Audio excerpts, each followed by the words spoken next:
تو فیض پا جاؤ گے. اور اگر کہیں ہماری نیتیں بدل گئی کہ ہم تو یہاں سے بزنس بھی کر سکتے ہیں, ہم تو یہاں سے بروکنگ بھی کر سکتے ہیں, ہم تو یہاں پر آنے کے بعد لوگوں کو گمراہ بھی کر سکتے ہیں, تو یاد رکھنا بارگاہ نائب رسول سے اگر مرتے ہوئے لوگوں کو زندگی مل جاتی ہے تو پھر قدم بہکنے والوں کی لاشیں قبروں میں پہنچتی ہوئی بھی نظر آتی ہے. نیتوں کا دار و مدار ہے, آپ نیتوں میں رکھیں. بارگاہ نائب رسول میں حساب سے رہیں گے تو فائدے میں رہیں گے. ورنہ ایک پجاری تھا جو اپنے بت کو دوسرے بت کدے کے بت سے ملانا چاہتا تھا. سرکار نائب رسول نے کہا تھا کہ نہیں, ابھی نہیں آ پاؤ گے, تم اس بار ملا ہی نہیں پائے گا. سرکار نائب رسول شہر کے دروازے پہ آ کے, قلعے کے دروازے پہ آ کے بیٹھ گئے تھے, ملا نہیں پائے گا. وہ آیا, اس نے دیکھا, واپس ہو گیا, اور واپس ہونے سے ہوتے ہوتے کہتا ہے کہ میں اس بار تو نہیں مگر اگلے سال آؤں گا تو ضرور ملاقات کرا کے جاؤں گا. نائب رسول نے فرمایا اگلے سال تو جب رہے گا تب تو ملانے آئے گا, جب تو رہے گا تب ملانے آئے گا, جب رہے گا ہی نہیں تو ملانے کیا آئے گا.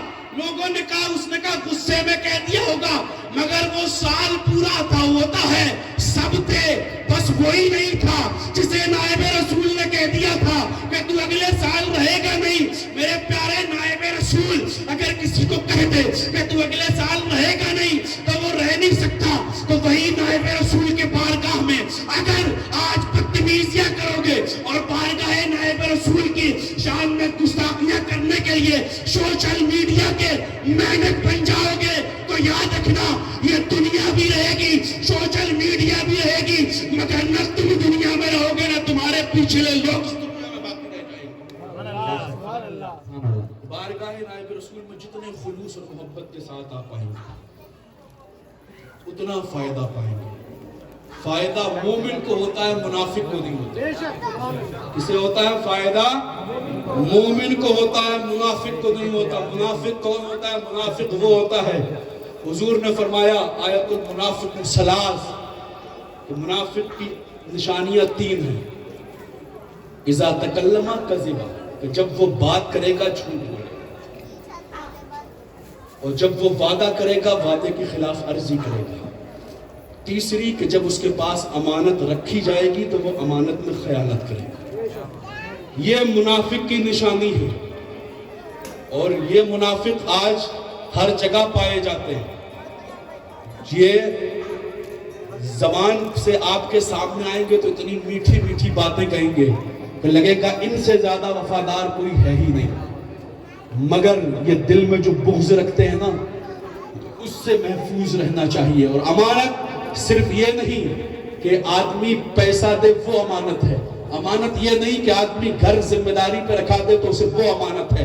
امانت یہ بھی ہے کہ اگر کسی نے کوئی بات تمہیں سونپ دی ہے تو وہ راز بھی تمہارے لیے امانت ہے. اگر امانت میں خیانت کرو گے تو جانتے یہ لوگ, یہ ساری چیزیں آج لوگ بڑے شوق سے کرتے ہیں. جھوٹ بڑے شوق سے بولا جاتا ہے, وعدہ خلافی بڑے شوق سے کی جاتی ہے, اور امانتوں میں خیانتیں بڑے شوق سے کی جاتی ہے. انہیں پتہ ہی نہیں ہوتا ہم نفاق کی صورت میں پہنچ گئے, منافق بن گئے.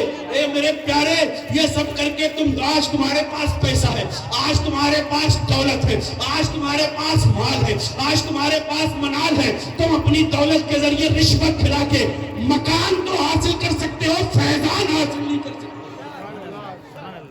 رشوت کھلا کے مکان حاصل کیا جا سکتا ہے, فیضان حاصل نہیں کیا جا سکتا.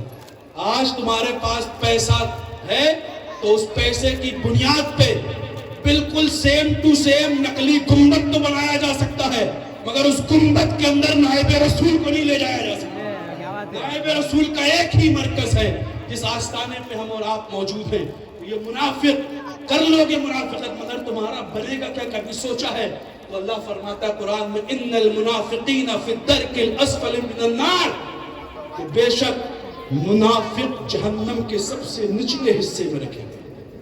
جہنم کے سب سے نچلے حصے میں منافق رہے گا, جہنم کے سب سے نچلے حصے میں. اور سب سے نچلے حصے میں کیا ہوتا ہے پتہ؟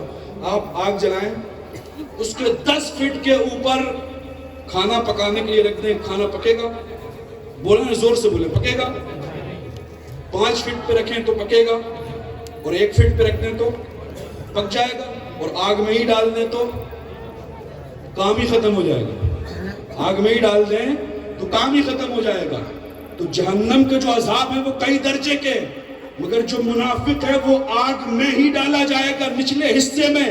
مطلب رب فرماتا ہے کہ میں منافق کو آگ کے اوپر رکھ کے عذاب نہیں دوں گا، بلکہ جہنم کی آگ ہی منافق کے جسموں کے ذریعے سلگائی جائے گی، شعلے ہی منافق کے جسموں سے بھڑکائے جائیں گے. تو میرے پیارے یہ دنیا کتنے دن کی ہے، کتنے دن زندگی جیو گے. پڑے پڑے آئے، نمرود جیسا بادشاہ آیا وہ چلا گیا، فرعون آیا وہ چلا گیا، قارون آیا وہ چلا گیا. دنیا میں آنے کے بعد تم یہ منافقت کر کے کتنے دن اپنی زندگی گزار لو گے. ایک نہ ایک دن تو قبر میں جاؤ گے. یاد رکھنا، جس دن قبر میں جاؤ گے نہ تمہارا پیسہ کام آئے گا، نہ تمہارے دوست کام آئیں گے، نہ تمہارے رشتہ دار کام آئیں گے، نہ تمہارے عزیز و اقارب کام آئیں گے، نہ تیری بیوی کام آئے گی، نہ تیری بہن کام آئے گی، نہ تیرا کوئی کام نہیں آئے گا. قبر میں اگر کوئی کام آئے گا تو وہ فاطمہ کا بابا ہوگا جو تیری قبر میں آئے گا، حسنین کا نانا ہوگا جو تیری قبر میں کام آئے گا. وہ طریقے اختیار کرو جس سے حضور راضی ہو جائے. یہ منافقوں میں نہ پڑو. اور آج کل سب سے زیادہ منافقوں کے چکر میں آ رہا ہے ہمارا نوجوان. یہ جو منافق آج ہمارے